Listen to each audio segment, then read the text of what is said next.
Today we're diving into some exciting updates from Canon that have been stirring up a lot of attention in the camera world. We're talking about the Canon R6 Mark III, the Canon R7 Mark II, and a brand new weather sealing technology that could change the way Canon builds its lenses. These are not just small upgrades. They could shape how Canon approaches photography and video over the next few years. Let's start with something that many photographers often overlook until it's too late: weather sealing. Canon has always done a decent job of protecting its higher-end cameras and lenses from dust and water. But now there's talk of something new. Canon has filed a patent for a unique kind of weather sealing that uses a stretchable internal fabric inside the zoom barrel. This might sound simple, but it's actually a clever solution. It's designed to block out fine particles like dust or sand that usually slip through the small moving parts of a lens. Outdoor photographers know how bad that can get. You spend hours in the desert or by the sea, and suddenly your lens starts grinding or fogging up. Canon's new patent aims to prevent that. The idea is that the fabric stretches as you zoom in or out, creating a tight seal that flexes with the movement. It's like giving the lens its own shield, one that doesn't interfere with performance. If Canon brings this idea to real products, we might see lenses that can handle rough weather conditions without adding bulk or stiffness. The most interesting part is that this technology might not stay limited to the high-end L-series lenses. Canon could easily apply it to mid-range zoom lenses, making reliable sealing available to more creators. That would be huge for travel photographers and filmmakers who work outdoors, but don't want to carry massive, expensive gear. It's another step toward making professional-grade durability more accessible. Now let's move to the Canon EOS R6 Mark III. This camera has been in rumors for a while, and people are eager to see what Canon will do with it.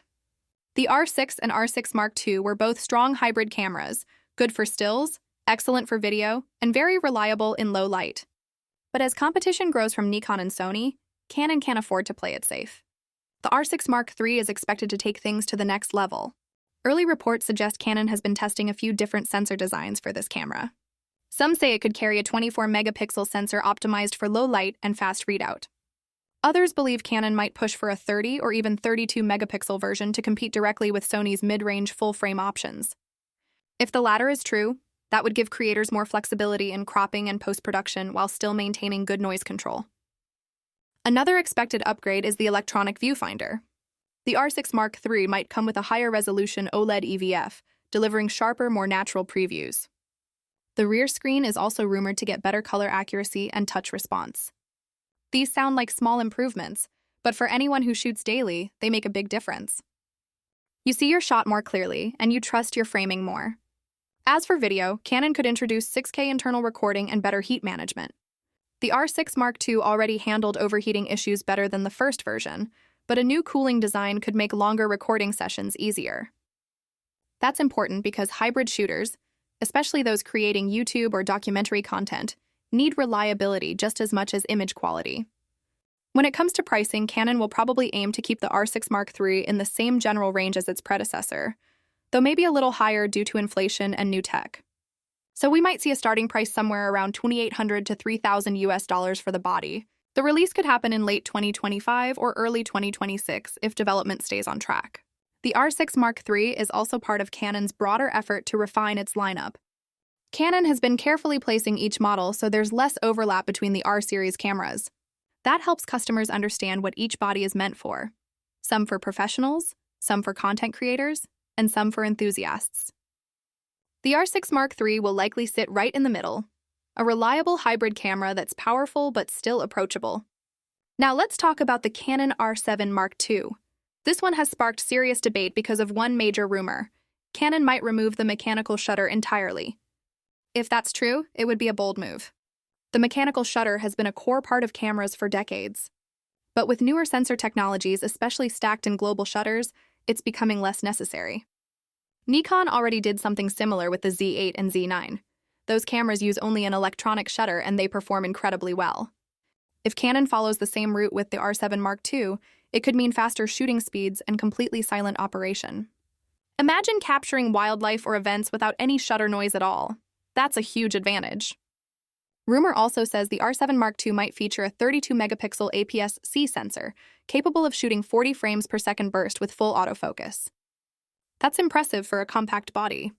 There's also talk about 6K RAW video recording and active cooling systems similar to Canon's cinema line. Some sources even hint at the possibility of a global shutter, though that's still uncertain. If it happens, this would completely eliminate rolling shutter distortion, a big deal for videographers and sports shooters alike. These upgrades make sense because Canon's R7 is already popular among wildlife and sports photographers who want speed without going full frame. By removing the mechanical shutter, Canon could simplify the design, reduce weight, and improve durability. It also shows that Canon is ready to embrace the future of mirrorless technology fully. The R7 Mark II could also see improvements in autofocus tracking. Canon's dual-pixel AF has always been strong, but recent firmware updates on the R5 and R6 series have made subject detection more intelligent. The same AI tracking system will likely be used in the R7 Mark II, allowing it to identify people, animals, vehicles, and even insects faster and with greater accuracy. That would make it one of the most versatile APS-C cameras on the market.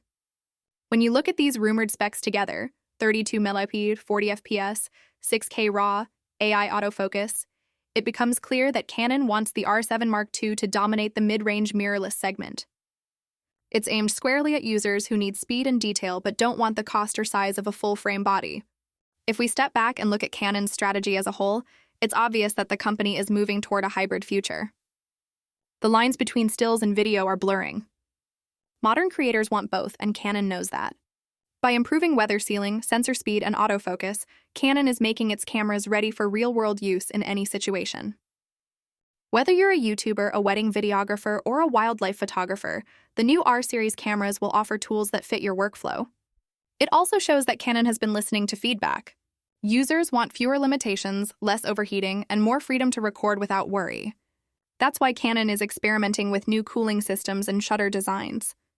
Instead of creating more models, they're focusing on refining core technology and making it more efficient. In the bigger picture, Canon is also competing hard with Sony and Nikon in the hybrid space. Sony's ZV and Alpha lines have dominated YouTube creators for years. Nikon has made a strong comeback with the Z8 and Z6 III, which combine pro-level video tools with impressive stills performance. Canon's response is clear: create a lineup that feels modern, compact, and capable of doing everything without compromise. As someone who's been covering camera tech for a long time, I can say that this is one of Canon's most interesting periods in years. The company that was once criticized for being too safe is now experimenting boldly. If the R6 Mark III and R7 Mark II launch with the rumored features, they'll set a new standard for mid-range and enthusiast cameras across the industry. Before we wrap up, a quick personal note. As many of you know, I recently lost my main Instagram account, so I've been rebuilding everything from scratch. It's a lot of work, but your support makes it worth it. If you'd like to stay connected, you can find me on Instagram under our new page.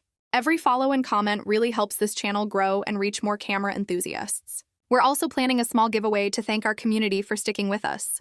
Details will be shared soon, so make sure you're subscribed and have notifications on.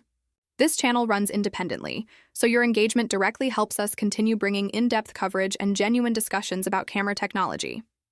Looking at Canon's upcoming lineup as a whole, the future looks promising. With better build quality, stronger video features, and innovations like the new weather sealing system, Canon is proving that it's ready to adapt to the modern creative world. The R6 Mark III and R7 Mark II aren't just camera updates. They're symbols of a new direction for Canon and for hybrid creators everywhere.